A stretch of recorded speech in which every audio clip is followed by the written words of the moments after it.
Hey Jacob, Kate Medina here. Wanted to thank you for a great video post. I really enjoyed listening to it. I thought you did a great job of making the distinction between the ethical concept of confidentiality versus the legal concept of privileged communication. So thank you for that. Also loved the article you quoted, I think it was Williams and O'Connor.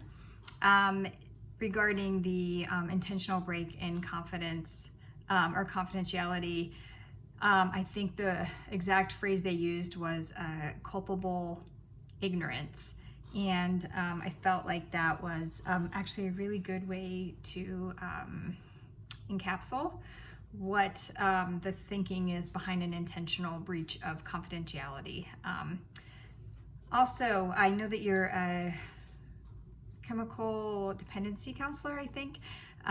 So I thought it was interesting that you brought your own personal experiences into this. You had mentioned that there was a counselor that was removed from their position and then also faced some legality issues regarding a breach of confidentiality, which just hammers home the point of how critical that is to our future profession. Well, you're in the profession now.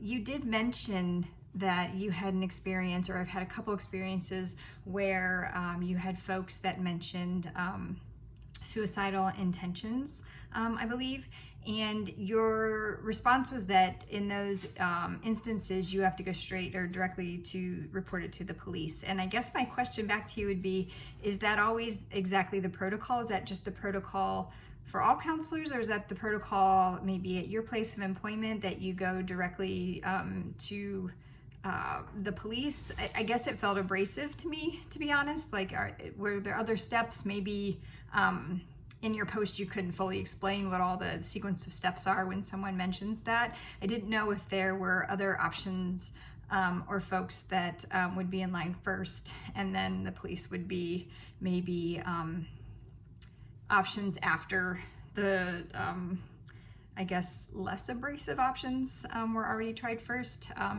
in order to make sure that you took care of your clients. So I'm sure you have a response to that. I'm just purely curious to know, because I don't have experience with that. So if you get a chance to maybe just write a response to me or whatever, I would love to hear your experience with that. And I greatly appreciate it. Also, as we're coming up on Veterans Day, I wanted to thank you for your service and wish you a happy Veterans Day. So appreciative. Thanks, Jacob.